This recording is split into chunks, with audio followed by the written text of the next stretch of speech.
It may have only been 63 seconds since we had our last WWE pay-per-view, but hey, content is king in 2020, so why the hell don't we get ready for another one known as Payback, happening this Sunday at some time. I don't know, you could be in BST or ET or CT, I don't know where you live, but it'll be happening around about evening-ish. And yes, it is very, very strange, especially because a lot of these matches just come out of nowhere. I mean, Roman Reigns hasn't even been on SmackDown yet, and yet he's already in a Universal title match. So let's just hope that WWE does the right thing, and to see if we think they will, let's predict the damn show. We will start off with Sasha Banks and Bayley versus the crazy tag team of Shayna Baszler and Nia Jax for the Women's Championship. Now, if you're like me, you're still trying to get your head around this, because I thought that Shayna Baszler was going to team up with Asuka, but apparently the wizard in the sky, my friend up there who secretly controls all of WWE stories, decided he would rather like a good cop, bad cop pairing between Nia and Shayna, so that's what we're going to get. And just to top it off,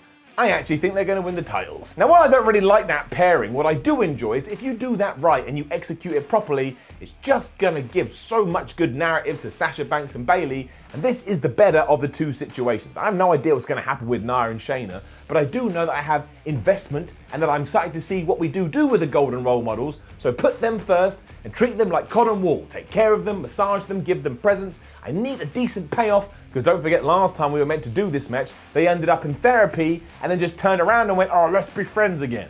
I can't go through it twice. You then have to ask yourself, what the hell do you do with Nia Jax and Shayna Baszler? Because surely they should hate each other, given the wars that they've been through, but I don't know. Maybe that's the double swerve we get here, and somehow Sasha and Bayley are able to escape with the titles because these two buffoons can't get on. Asuka should be involved in this. I'm all for bringing more women into the mix, but from a narrative point of view, it should have made more sense. But I'm still going with Shayna and Nia. And then, you tell me, a frog will turn up and he'll become the champ. Kind of the same with Apollo Crews versus Bobby Lashley, because think of the week that Apollo has had. He beat MVP and held on to his belt in the pre-show at SummerSlam, and then for no reason whatsoever, he's doing an arm wrestling contest with Lashley. Lashley tries to cheat and goes to show never be a cheater. It doesn't work out, and now Sunday, he has to defend it again against Bobby Lashley. Is MVP allowed to be at ringside? Is Shelton Benjamin be allowed at ringside? Is there any stipulations? Are there any rules? I have no idea. But given the name of this show is Payback, I think it is time to turn Cedric Alexander heel. I know it's going to be a hard sell because Bobby Lashley ruined him in Raw Underground, but I don't care. MVP can say, hey, I'm the dad here, and I talked to him, and I bought him a new car, and I said he'd never be grounded again, and therefore he has joined our group. And I would love that so much, because at the moment, Cedric Alexander is doing nothing. You can then do a Cedric versus Ricochet feud, and then actually have proper depth they can swim in, like Scrooge McDuck and his cash. So that opens loads of doors, and I like it when loads of doors are open. I can pick one and hopefully end up in Disneyland.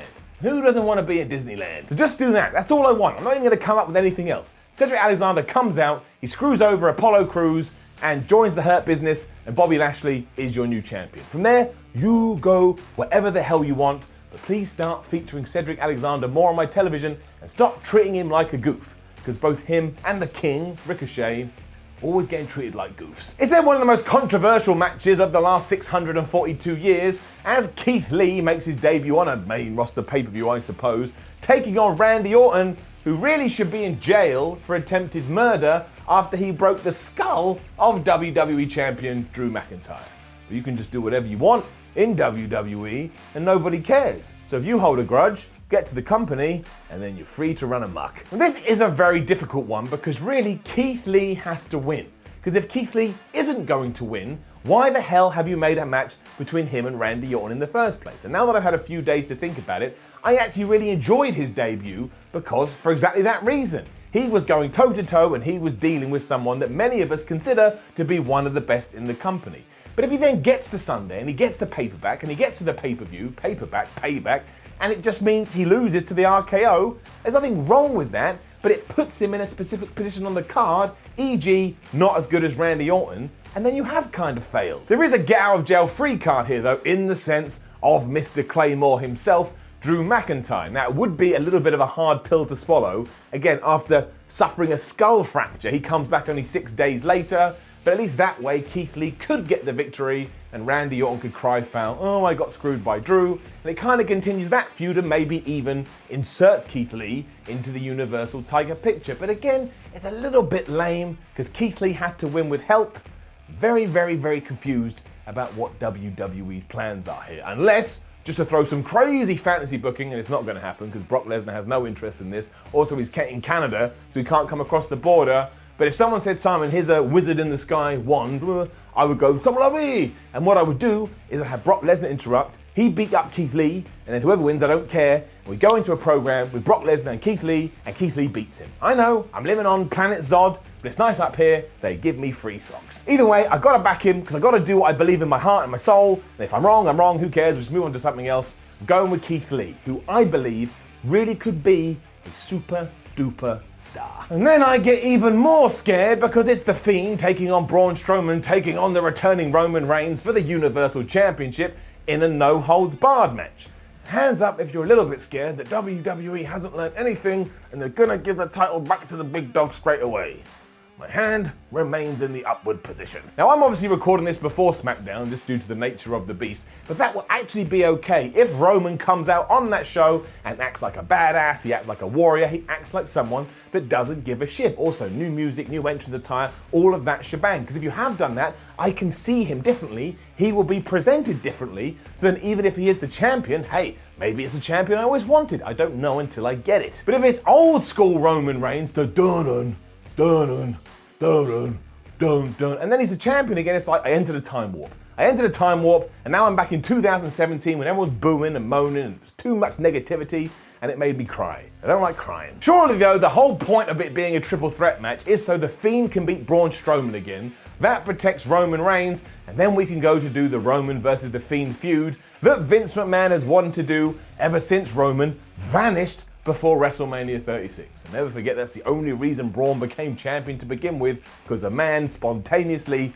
disappeared. And I'm all right with that too. It's all about how the story is told, and it's all about the execution, as we've already said. So I'm gonna go with that. The Fiend beats Braun Strowman, probably Roman Reigns spears him, so it's like, oh, well, Roman Reigns really won, but I'll be all right with that, as long as, here's my other long-term booking, we get to Roman Reigns versus Big E for that damn title, and Big E wins.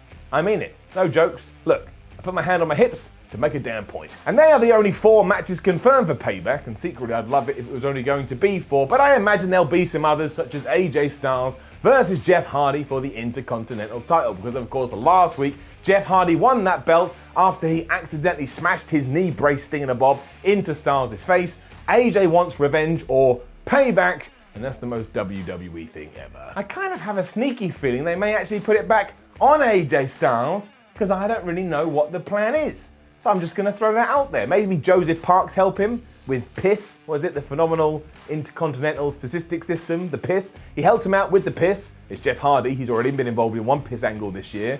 But yeah, I'm gonna say this does happen. Styles clash, 1, 2, 3, cheating, AJ back to being the champ. And this theme continues as well because Lucha House Party lost to Shinsuke Nakamura and Cesaro. They'll want payback, so they'll go after the SmackDown Tag Team Championships once again. I won't waste my time, and I won't waste your time. If your mum's watching, hey, Mrs. Whoever, I won't waste your time either. Cesaro and Shinsuke Nakamura will win and retain. Because as much as Cesaro loses, nobody gets defeated more than the Lucha House Party, officially the worst party of all time. Following on from that, I bet that we get another rematch between the Street Profits, Andrade and Angel Garza, because why else did we see Montez Ford versus Angel Garza on Raw? And the Street Profits will still be champions, and hopefully this time, either Andrade or Angel Garza will turn into a good guy. One of them will team with Selena Vega, and then you just do the singles feud. I'm getting a little bit sick and tired of this. It just seems to be going and going and going and going and going and going and going, and nothing changes apart from asking random women out with turkey legs. 2 outside chances too, given that everything we've seen recently, would be The Miz versus Big E. And my word, go watch that Talking Smack segment if you want to sit there and just try and unravel what's going between your eyes, and Big E has to win that. If he loses to The Miz on his singles push, I'll break my TV. I mean, that only affects me, but I don't care, I have to do something. And maybe finally we pay off Matt Riddle versus Baron Corbin, but it's not really like, it's not like a fire being lit under that. And Matt Riddle should win that too. Once again, if The Miz and Baron Corbin win each of those things, WWE will officially lost its damn mind in the Thunderdome. And there may be other ones as well, but they're the ones I'm gonna throw out there, and it actually doesn't look too bad. It just feels like too much too soon. I could have used a little bit of a rest, but thankfully after this, I don't think we have another WWE pay-per-view till September 27th, so that's a good, solid month. But they're my predictions. I'll be wrong. Although when it came to SummerSlam, I got every single one right apart from the WWE title. What a great bald asshole. Now, don't forget to leave a comment below and let us know your predictions for Payback. I want to know. I want to see how good you are at guessing. Like the video, share the video. Head over to whatculture.com if you want to stay up to date with Payback, or follow What Culture on Twitter, What Culture WWE, to do it that way and watch more videos here on What Culture Wrestling. My name is Simon from What Culture. Enjoy yourself another crazy weekend of wrestling, and I'll be back next week to do it all again. And there's another pay-per-view. It's all out.